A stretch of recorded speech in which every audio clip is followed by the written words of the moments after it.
Okay, in part 2, what we're looking at is the colored shadows and how we can mix color pigments and the scattering of light in the atmosphere and other atmospheric effects of light. So why is the sky blue? We're going to answer that question finally. Okay, so colored shadows occur when you have colored lights on an object. Now, here we have wonderful, wonderful colors coming because this man is being illuminated by red, green, and blue lights. And I have a wonderful demonstration of this, and you would have done it in class, but unfortunately it doesn't work well over the camera. So you'll just have to look at pretty pictures. Um, okay, so anyway, but you do need to learn how this works. And so here we have a golf ball, which is lit by blue light. So there's a blue light here, there's a green light here, light beams going up. There's a red light over here. And so there's light coming out from these. Now the thing is, where these red, green, and blue lights overlap, we get white. So there's a big section of white here where the colors overlap. But we also are getting these beautiful colored shadows. Okay, so why are we getting these colored shadows? Let me see if I can make this bigger.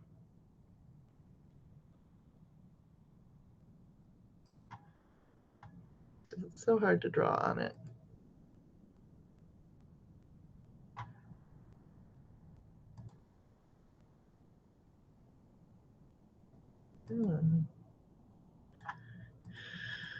The online tools. There we go. All right. So red, green, and blue light.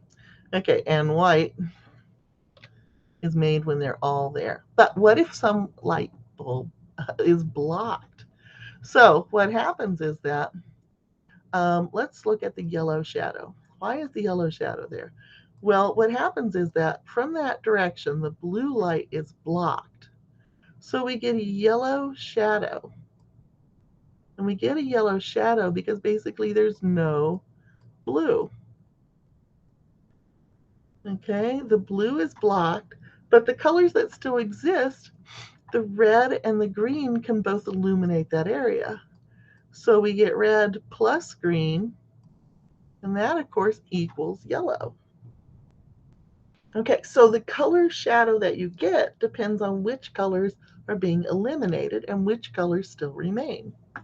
So in the center section, we have a magenta shadow. Now, why do we have a magenta shadow? Well, that's because the green is being blocked. So the green light is blocked by the golf ball. So in the center shadow, there's no green.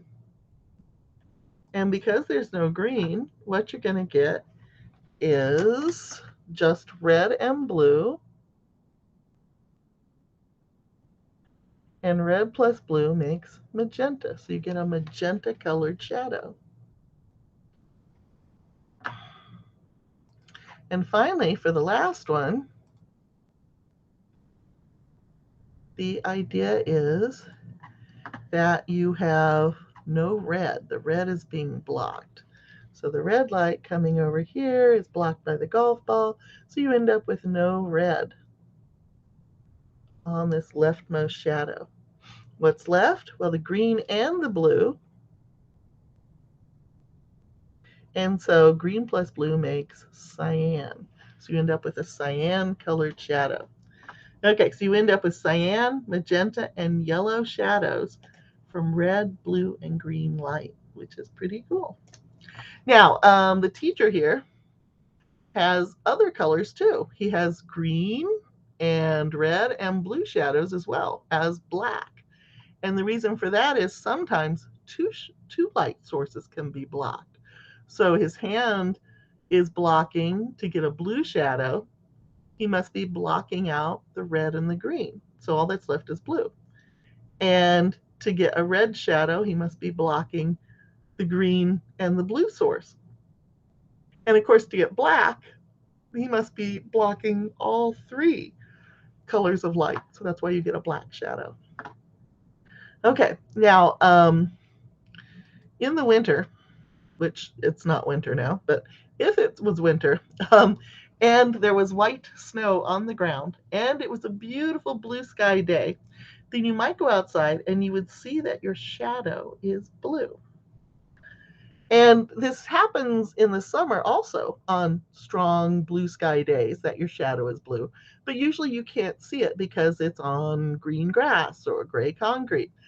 But on a beautiful winter snow and sun day, what's happening is that as white light comes into the sky, the blue light is scattered in many different directions. So white light is coming straight. And so this person's outline that you see here is caused by the sun being blocked. So the white light from the sun, which is all colors, is being blocked. But there's blue light that is scattering from all over the sky, and that fills in the shadow. And so that is still visible. So the white here is where the sunlight is hitting directly. The shadows are where the white sunlight is blocked, but there's still blue light from the sky. So yeah, so that blue shadow actually exists all the time on a blue sky day. We just don't usually see it. Okay, now I said earlier that red, green, and blue were primary colors, and some of you were probably going, no, no. Well, or maybe you said yes, yes. Primary colors of light are red, green, and blue. Primary colors of pigments are cyan, magenta, and yellow. So what happened was a primary color used to be a color that you could not make in any way. So blue was a primary color, yellow was a primary color. Those were colors that you couldn't make with other pigments. But that's not true anymore. What color tanks are in your printer? All right, your color printer, cyan, magenta, and yellow. And with those, you can make all the other colors except white. So start out with white paper. But the idea is that the primary color pigments are now cyan, magenta, and yellow because we can make those. And they are the best because they start out really bright, they start out very reflective, and they give us the best ability to print colored pictures. And of course, every child's box of crayons should now contain cyan, magenta, and yellow.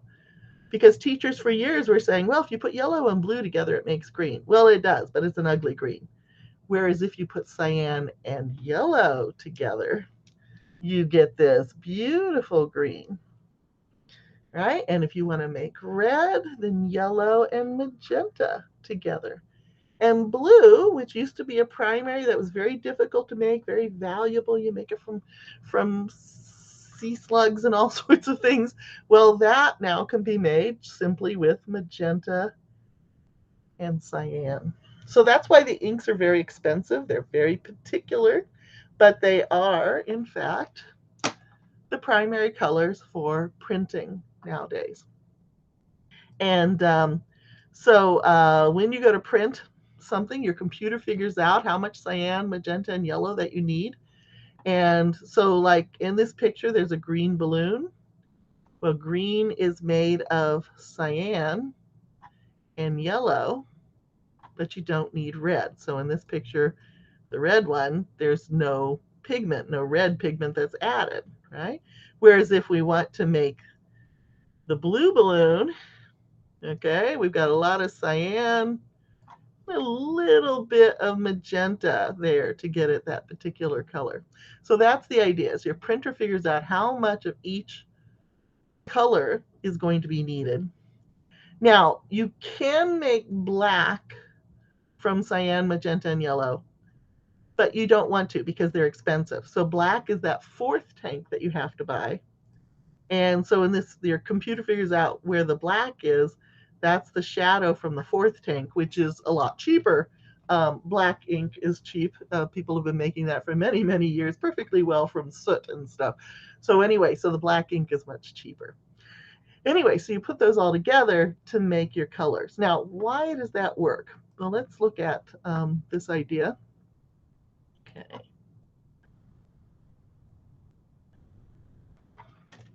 All right, so let's say that we have a puddle of red ink and we have a puddle of green ink, and we're going to mix those together. Well, you know, red and green light make yellow, but do red and green paint make yellow? Let's see why not. Well, the thing is about the green ink is it reflects green, but it absorbs the red and the blue. Whereas the red ink reflects red, selective reflection, but it absorbs green. Oops, that's supposed to be green. Green. And it absorbs the blue. Okay, so you can see what's going to happen when you mix the two colors together. Well, all the blue is going to get absorbed. Okay. A little bit of red and a little bit of green are going to be reflected, but mostly they're going to be fairly absorbed. Okay, because each one is trying to absorb the other. So what happens is that you end up with an ugly looking color, which we tend to call brown. And it's because I don't even have brown available here. They figured nobody would want brown, evidently. Okay, so anyway, so the idea is that you end up with sort of a brown color because it's the little bit of red and the little bit of green, and that makes yellow in your eyes, but mostly it looks dark because the other colors have been absorbed. So much light has been absorbed. So it's kind of yellow plus black. That makes brown. Okay, so anyway, so the thing is you don't want to start off with red, green, and blue inks. If you start off with cyan and magenta, the nice thing about cyan is it reflects both blue and greens.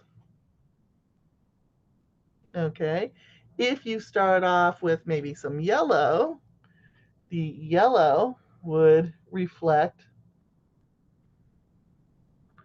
both, sorry, that's supposed to be yellow. Yellow would reflect, since yellow is a combination of red and blue, then it would reflect blue, I'm sorry, yellow's red and green. Okay, and green. Okay, I'm not taking the trouble to find them, but you see that blue gets reflected from both of those. So if you start with cyan and yellow and you put those together, what is wrong with this picture? You will get green. Green is reflected from both of these. I don't know why I have blue reflecting from both. Yellow, that's supposed to be a red. That's supposed to be an R. Okay, so anyway, green gets reflected from both, and that's why you want to use yellow and cyan to make a beautiful green color. Okay, so anyway, sort of how it works. Okay, so regular old red, green, and blue are no good for color mixing. Okay, so you want to start with your brightest colors, cyan, magenta, yellow, that cross over the cones. Okay. All right, well, let's look at what happens out in nature. Why is the sky blue? Well, we talked about that a minute ago. What happens is that beams of light that come in strike particles in the air. Okay, they strike the air molecules themselves, the nitrogen and the oxygen. They strike dust and they start to scatter. Now, the smallest wavelengths scatter off the molecules of air, and the smallest wavelengths are blues. And so the blue and the violets scatter the most. So I don't know why they drew this with a red, because we want to talk about blue light scattering. Okay, so blue light comes in, it scatters off the atom in all directions. I don't know why it changed color either. That drawing is not very good. Okay, so anyway, so then you see blue from many corners of the sky, whereas if you have to turn your head to look at the sun, which of course you shouldn't do looking at the sun. But the idea is that the blue light is coming from many places in the sky. Okay, now, why are clouds white? Well, there are many different sizes of water droplets in clouds. And so they also scatter light, but they scatter many different wavelengths of light. So since you have all these wavelengths coming from these clouds, to our eyes, it looks white. Now, fog and smog also scatter many colors of light, so they also add a white look to the sky. However, as water droplets get bigger and bigger, instead of scattering light, they can start to absorb it. So you look at a cloud that's dark and you know it's about getting ready to rain, and that's true because the water droplets have reached such a large size that they're getting to ready to fall out and become raindrops. So yes, so dark clouds are absorbing the light, and that's a good indication that it's ready to rain. Okay, other fun atmospheric effects are sunsets. So we talked about this a little bit too. What happens is that as the light goes through the atmosphere, so at noon, this path to your eyeballs of the sun, it is a short distance through the atmosphere, right? So you're staring out at the sun. Don't stare at the sun. Anyway, but the light wouldn't have time to scatter much. But as we are rotated by our planet further over, what happens is that light not only has to go a further distance through the atmosphere, but it curves around the Earth. And so then when it hits our eyes, it's gone through a large distance of the atmosphere, and it is starting to scatter off particles in the atmosphere more. So dust particles and other things. So what happens is that the blues scatter out first because they were already scattering. So blues start to scatter out, making the sky blue in all of these images. Okay, but also what happens is that the other colors start to scatter out. And you already have some violet scattering too, but there isn't as much violet, so we don't see that as much. So the greens start to scatter out, and then the yellows start to scatter out. And then finally you're left with the reds and the oranges, and those are the ones that reach your eye. And so what happens is that you see a red sunset because what's left of the colors are just some reds and oranges. Okay, so that's why you see a beautiful red sunlight, especially when there's dust or smoke in the air. So right now from the wildfires in California, here in Illinois, and even in New York, people are experiencing red sunsets because of the smoke in the air. And I grew up in California, and I have seen these smoky fires before. And when you live close to it, it's very spectacular. Anyway, so yes, that's why we get that. Now, I've got a demo that may work. All right. What I've got is what I call the sunset egg. Let me put some water on it. Oops. Oh dear. Excuse me. All right. So I'm putting some water in this egg just to make it wet. Okay, it works better when it's wet because we get fewer reflections off the surface. But even just holding it, I'm starting to see colors appear. I'm going to put it through a flashlight and see if you guys can see. Nope, probably not. The problem is the camera's too easily overwhelmed by lights. So the problem is you can't really see, but the color does vary as it goes up.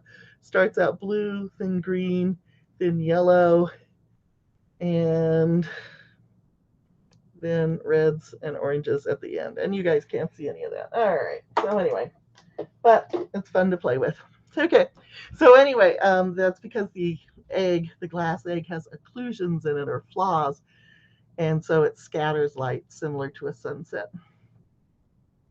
Okay, so other things you need to know, because when your kids ask, why is the sky blue, or why is the ocean blue, You need those answers. So why is water blue or cyan, more specifically? And that's because not of scattering, but because of absorption. So let's say you go to some beautiful island somewhere that has beautiful white sand down under the water. And the light goes in and reflects off the sand, and then it comes back up, and the water looks so blue and inviting. Well, that's because the red has been absorbed. The deeper you go in the water, the more absorption of the red there is. And so usually just a few feet under the water, so I used to snorkel, what happens is that the reds get absorbed out and you get this kind of murky greeny blue look of objects. If you want to see their true colors, you've got to bring down light with you. So you've got to have a photo lamp, or you've got to shine light on them. And so anyway, so yes, so the red is absorbed by the water molecules. Okay, so now you can explain pictures like this. So we've got some black clouds. That's because light is being absorbed by the large water droplets. You've got white clouds because light is being scattered from the many sizes of water droplets. You've got a beautiful orange sunset because smaller wavelengths were scattered out of the sunlight. And you've got a gorgeous cyan ocean because the light was absorbed. The red light was absorbed out of the uh, from this light that went into the ocean. Okay, let's see. Oh, around here, why are the rivers blue? Sometimes they look blue. That's usually not the effect we were talking about with the absorption of the light. That really is just reflection of the sky. So the sky is blue, then the river can look blue too. But when you look into it, it's pretty murky usually. Okay, so it's just reflection off the surface. Okay, all right, so that's the end of chapter 27.